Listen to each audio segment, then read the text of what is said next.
Uh, speaking of like we've been talking about what's coming down the future. Let's look back at the past.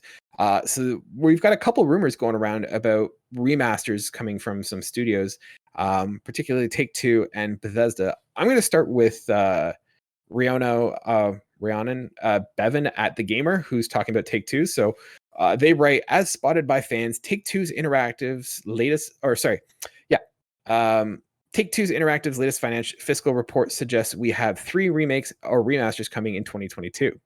According to a slideshow put together for the report, these 3 new iterations of previously released titles have not been announced to the public yet, but should launch next year.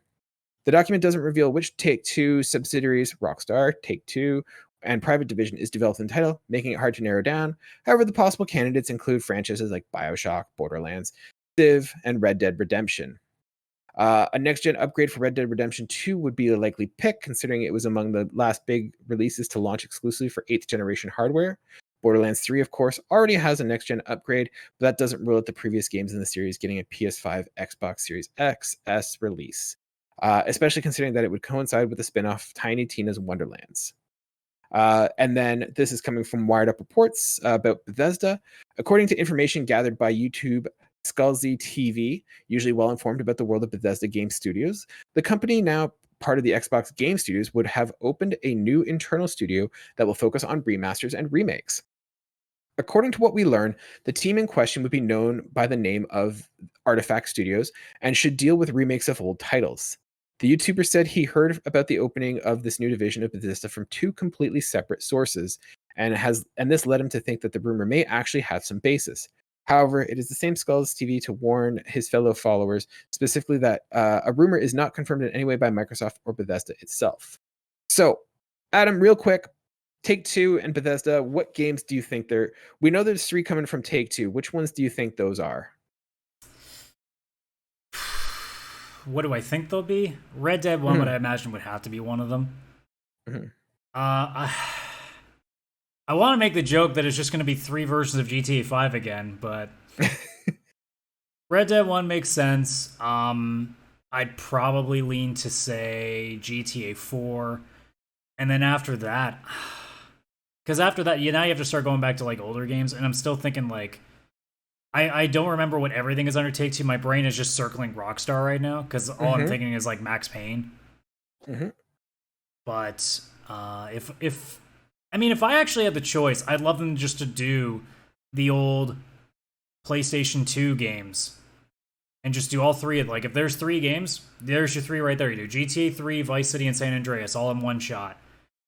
And I think for a lot of people that would be huge. I know there's some people that would be like, I'm immediately into 4 and I need 4 really badly. I'm sitting there being like, nobody's cramming for 4. That is not the Grand Theft Auto that people are pushing for. I know a few people that are clamoring for it. I don't like those people, but I know a few people. Adam, I'm sorry, you know all the people clamoring for Grand Theft Auto 4. Jeez, I must know some really, really small anomalies levels of people. I don't know, man. I think you're totally right. I think Grand Theft Auto is one of the games that they're going to remake. And I think the game that they're going to remake is Vice City. I think that's the one that most people are clamoring for.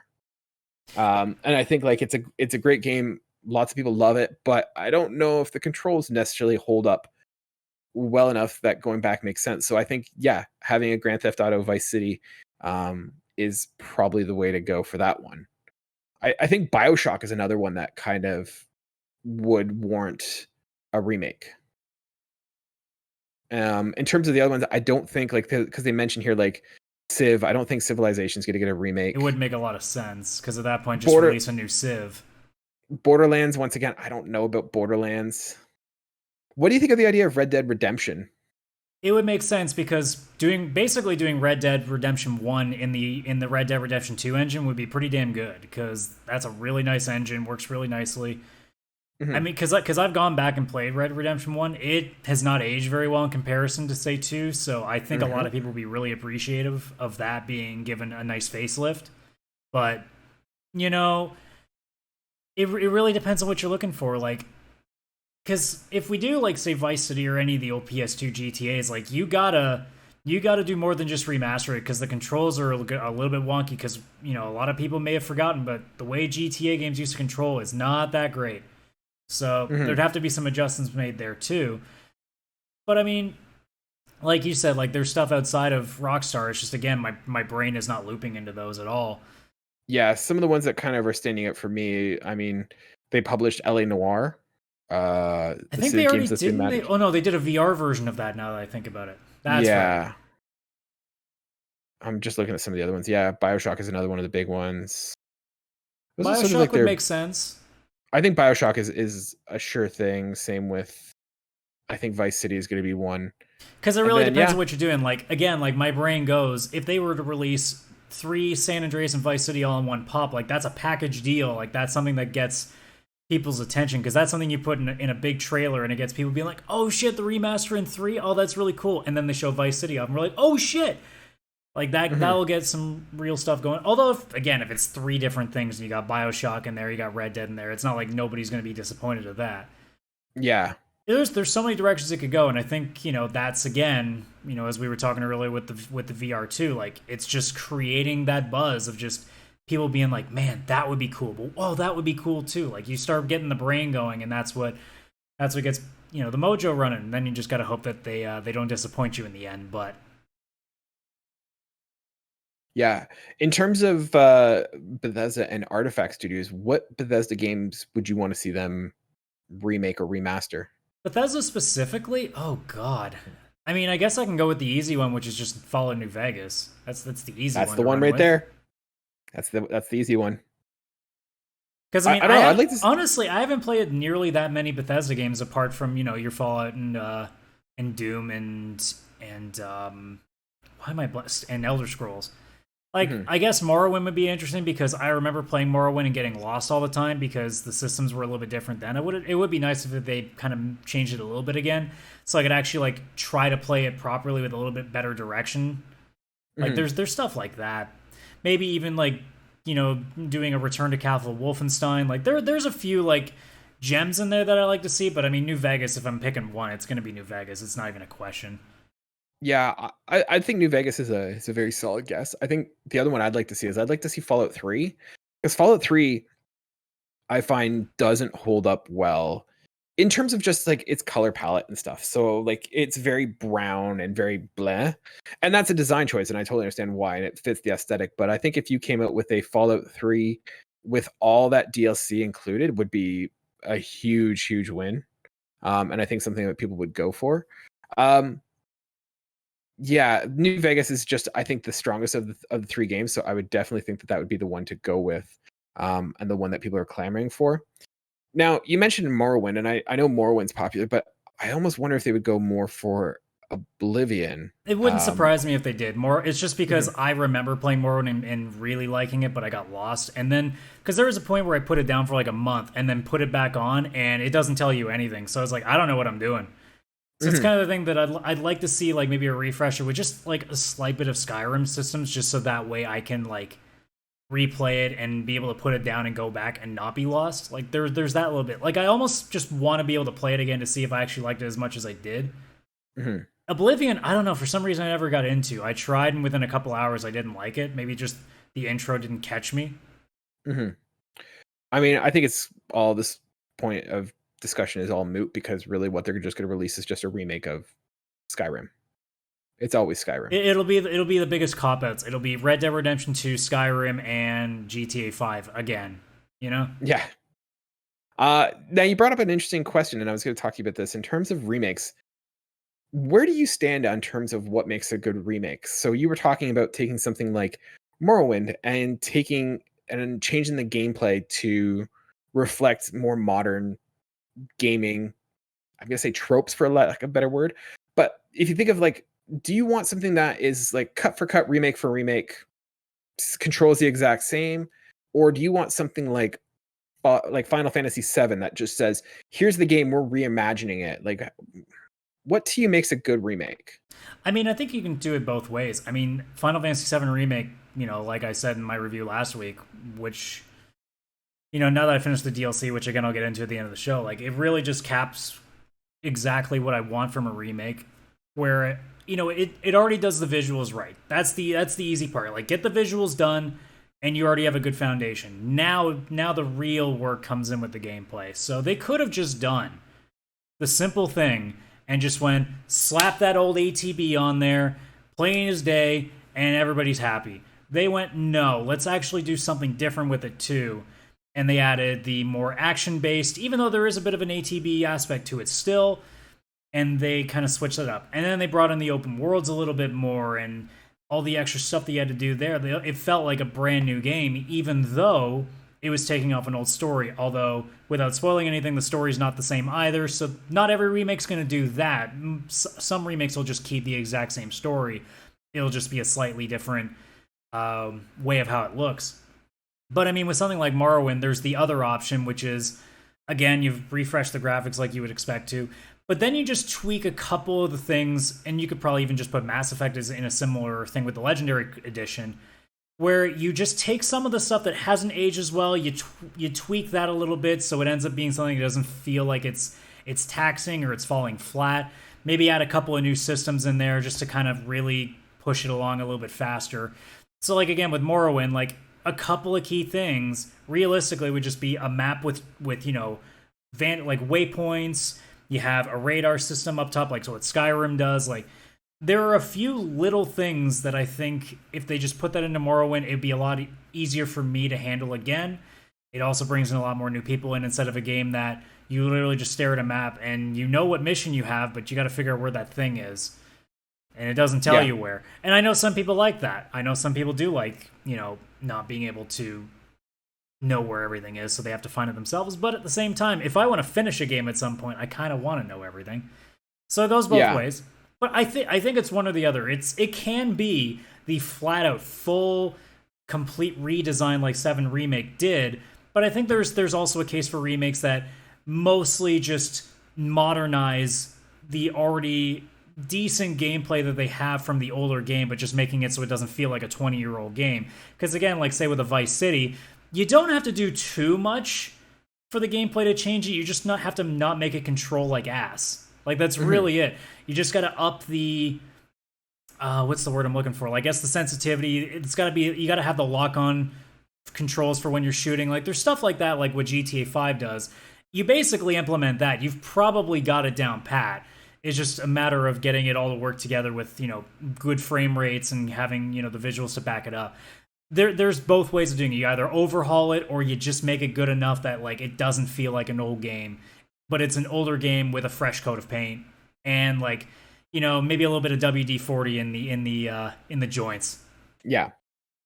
See, I'm with you there. I think for me, when you're remastering, like remaking a game, I think it's a bit about like, it's definitely like graphics. You definitely want the graphics to be improved. And I think it's gameplay. I think you definitely need to refresh the gameplay. If I want to play the old game, I'll just play the old game. But like gaming in itself is a very iterative hobby. We're not, you know, it's not like something where it's consistent. Like if you the way we watch the movie has not changed drastically since cinema started, but gaming changes almost yearly, and we develop new ways of playing, new sort of quality of life improvements. And unless your game was designed with gameplay, you know, exclusively, and I'm thinking of things like Mario, like the first few Marios, where like the gameplay pretty much was the driving force of that game. A lot of the times old games start to feel old. They feel iterative, and like you miss the quality of life things that you have now with modern gaming. So when I'm looking for a remake, I'm looking for something that keeps that original story. And this might be because I'm enjoying my single player narrative games or whatever. But for me, it's one that, you know, captures that story that had in the first game, but, you know, giving those quality of life improvements that we've developed over the years or decades since that game has been released. And I think when you go back to old games, you sort of miss that. So I think for me, the perfect remake, if I were to pick one, would be to have a combination of, hey, here's the story you love. Maybe we've tweaked it a little bit, but really what's changed is that it looks nicer and it plays better. And that's sort of what I look for from a remastered game. Yeah, absolutely. Yeah. Now, what do you think of the idea of like just the trend of the industry just starting to push out all these remakes? Like, do you think this bodes well for the industry, or do you think this is just a phase? Like, what are your thoughts about all these remakes that are coming out? It's Does hard it to surprise you say. at all? No, I think a lot of it right now is, again, it's easier, especially in this time where it's really hard to have a lot of new ideas because we can't all be sitting in offices right now working on stuff. I'm not surprised that a lot of what's been going on the last couple of years have been remakes because it seems like it's a lot easier to do than to come up with new IP. Mhm.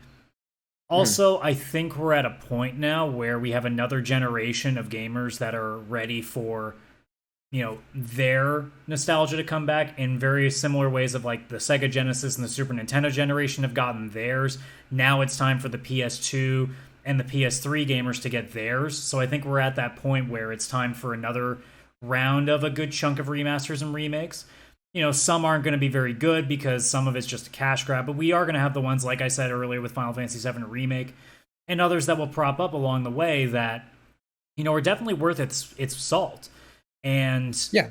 I think it's stuff that's like, you're going to have to understand that it's going to happen all the way through from now on because we understand the nostalgia does sell very, very well, especially when we're talking really, really, really high quality games. So Mhm. I'm not surprised by it. It doesn't really bother me at all. I guess the only thing that bothers me is it doesn't remaster some games that I wish would get remastered or remade. So, instead of, remaking The Last of Us, which I didn't think made too much sense, or apparently The Last of Us 2 is already being rumored to get a bit of a fresh coat of paint already. It's like, there's other games that like could really actually use it. Can we start on those first before we take a game that has barely had enough time to like start to decompose yet and try to bring it back to life? Yeah, I totally agree. I think we've talked about that before of what games we'd want to remake if we could. I think we've had that Yeah, we've conversation definitely had before. that conversation at some point. I couldn't tell you how far back, but we've definitely done it. Yeah, something in the last 30 episodes, I'm sure we've talked about Oh, it. well, for sure. Now, for me, I look at this idea of the remakes and studios putting on this, and like, I think you're totally right. I think it's partially just everyone gets a shot at it. New developers come out, and like it's iterative that every generation comes out, and they're like, I grew up playing the PS2 games, and now I want to remake those PS2 games, and that's totally fine.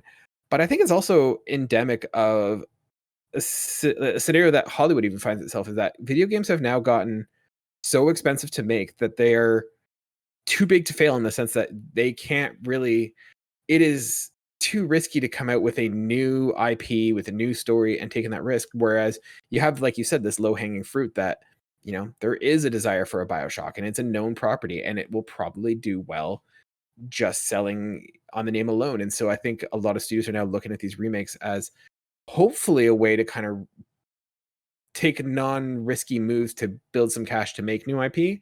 But I think a lot of them are also just looking at it as just an easy way to just kind of get a project that's going to guarantee to succeed.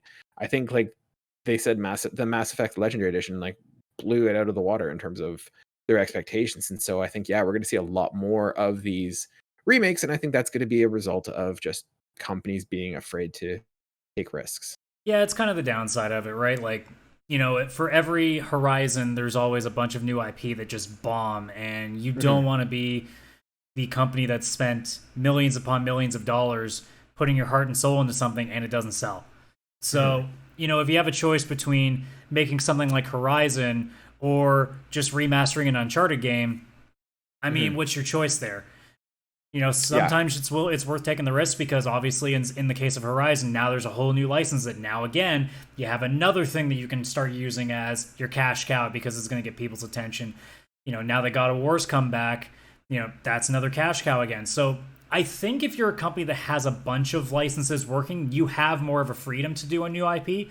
But if you're a small company and you have like one or two major franchises to your name, is it really smart to try and make a third when you might put everything you have into that and it fails, and all of a sudden you might actually be having to shut down your company? It might just be smarter to keep releasing those two things over and over again just because it's going to at least keep you afloat. It really just depends. Like maybe you just hope that somebody buys you get a little bit of extra flow, you're under another banner now so you have the extra money to go work with.